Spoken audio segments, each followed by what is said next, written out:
இது கம்போஸ்ட் தான் செய்ய போகிறோம். தொட்டி வேறு காலியாக இருக்குது.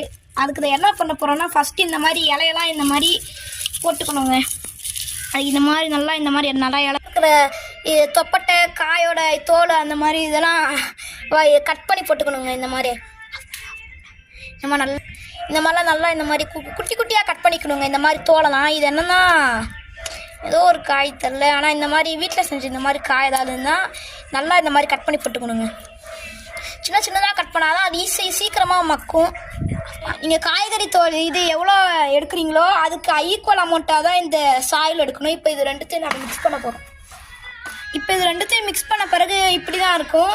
இப்போ நம்ம இது என்ன பண்ண போகிறோம், நம்ம ஏற்கனவே அதில் காய்ச்சி தொப்பை இலலாம் போட்டிருக்கோம், அதில் மிக்ஸ் பண்ண போகிறோம். இப்போ இதை கொட்டின பிறகு இப்படி தான் இருக்கும். ஸோ இதை நாங்கள் நாளைக்கு ஒவ்வொரு நாளும் காட்டுப்போம். ஸோ இதை நாளைக்கு பார்ப்போம் எப்படி இருக்குன்னு.